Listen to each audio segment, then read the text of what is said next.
Okay बेटे, सो इससे पहले पार्ट में जो आपने सर्विसेज पढ़ी थी वो फूड प्रोडक्शन को इंक्रीज करवाने के लिए फर्स्ट 3 सर्विसेज बेटे आपने पढ़ी हैं। रिमेनिंग सर्विसेज हम डिस्कस कर लेते हैं। 3 हम डिस्कस कर चुके हैं, नंबर 4 से स्टार्ट कर लेते हैं। फोर्थ सर्विस जो कि बायोलॉजी की है फूड प्रोडक्शन को इंक्रीज करवाने के लिए, वो है जेनेटिक इंजीनियरिंग।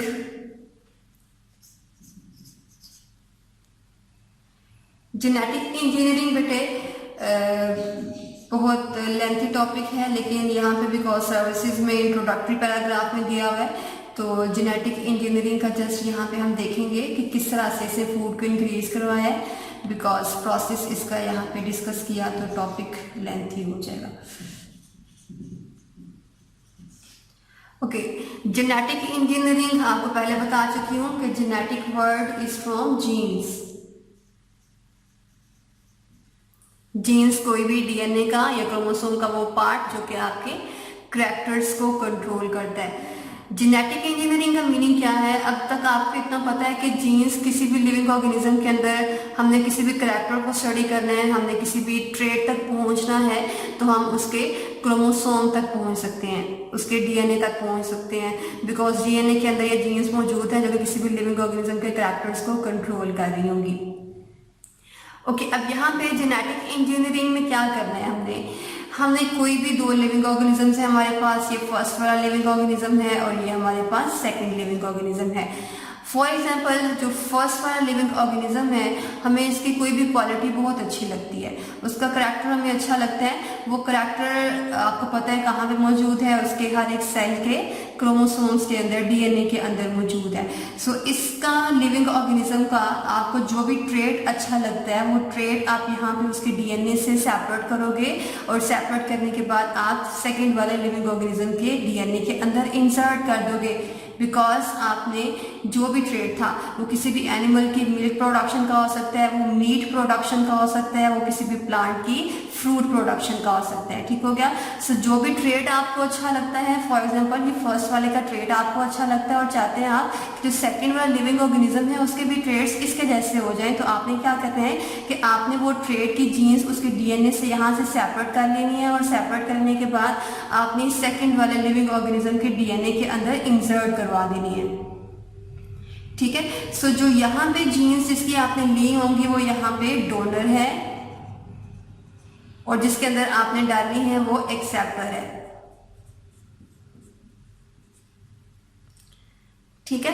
सो यहाँ पे आपने जेनेटिक इंजीनियरिंग को में बेसिकली क्या किया है कि आपने एक लिविंग ऑर्गेनिज्म से जीन को निकाल के सेकंड वाले लिविंग ऑर्गेनिज्म की डीएनए के अंदर उस जीन को इंसर्ट कर दिया है। ठीक है? फॉर एग्जांपल यहाँ पे ये लिविंग ऑर्गेनिज्म है,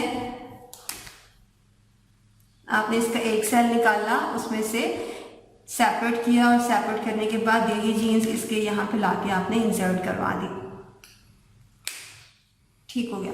ओके, सो जेनेटिक इंजीनियरिंग के अंदर आपने खुद किसी भी लिविंग ऑर्गेनिज्म के करैक्टर्स को चेंज करवाया है। इस तरह से चाहे आपने किसी प्लांट को चेंज किया है, किसी एनिमल को चेंज किया है, किसी भी माइक्रोब को चेंज किया है, उस एक्सेप्टर को, चाहे वो प्लांट है या एनिमल है, उसे आप ट्रांसजेनिक बोलोगे।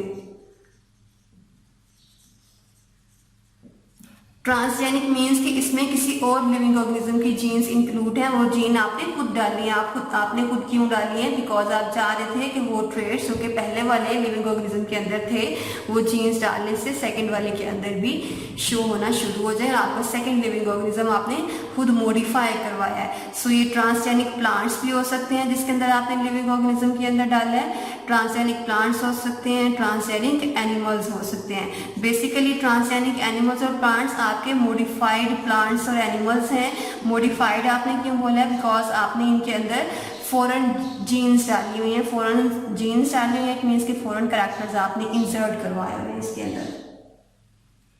ओके, सो इसके बाद फिफ्थ सर्विस जो कि बायोलॉजी ने हमारे लिए की है वो है हाइड्रोपोनिक कल्चर टेक्निक।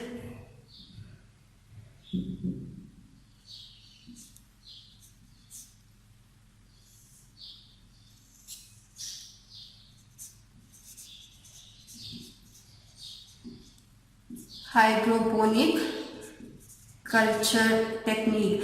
हाइड्रो, जहां भी बेटे आप टर्म यूज करते हैं, हाइड्रो का मीनिंग है वाटर। हाइड्रोपोनिक कल्चर टेक्निक, इसका मीनिंग अब क्या होगा? ओके, इसमें आपने बेसिकली क्या करना है कि आपने किसी भी लिविंग ऑर्गेनिज्म को, स्पेशली यहाँ पे आप प्लांट्स की बात कर रहे हो, जब आप किसी भी प्लांट के लिए, आपको पता है प्लांट आप किसी भी सॉइल के अंदर सो करवाते हैं।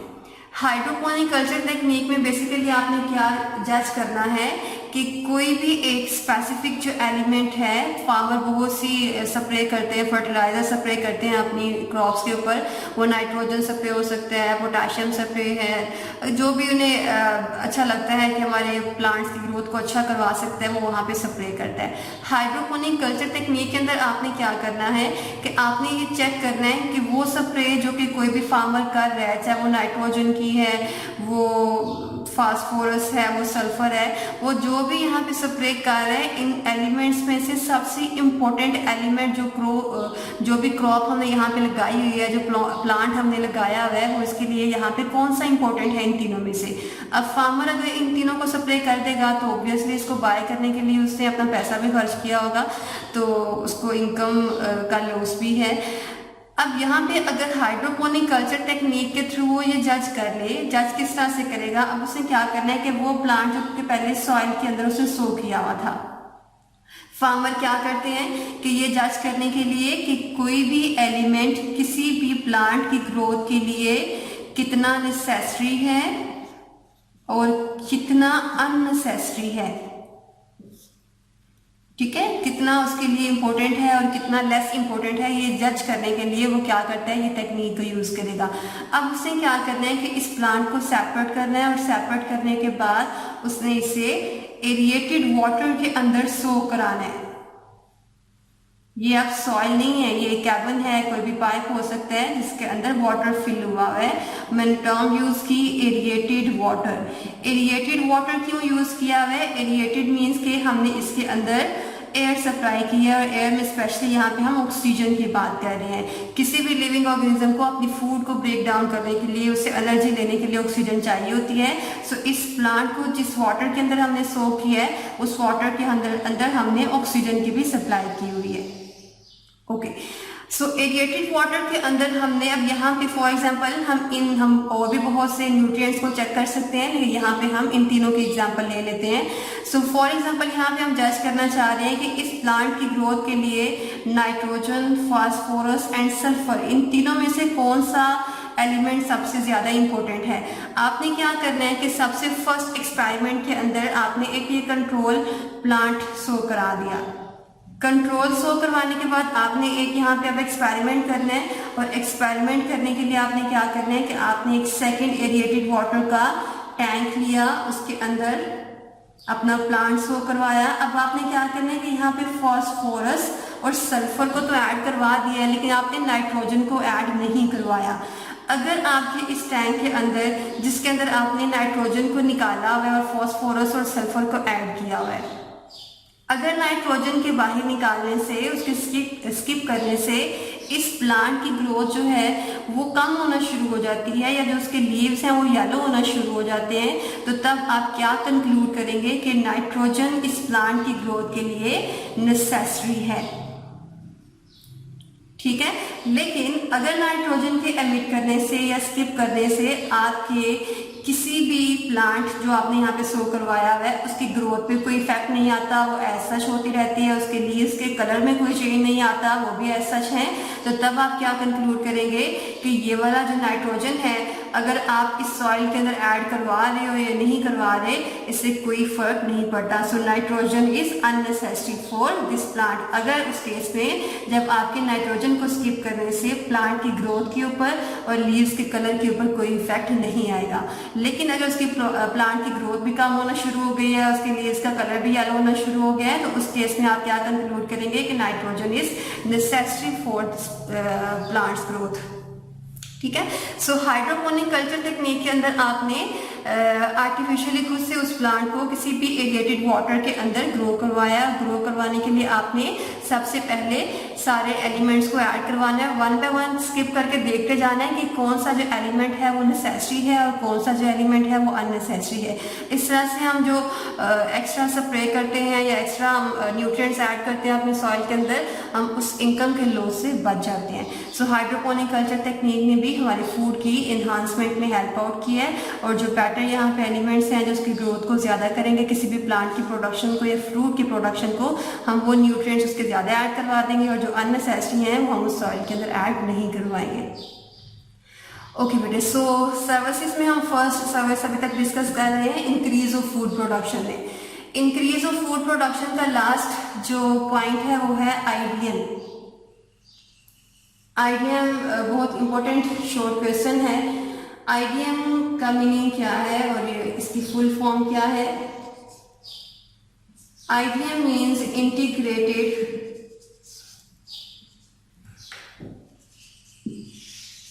Disease management.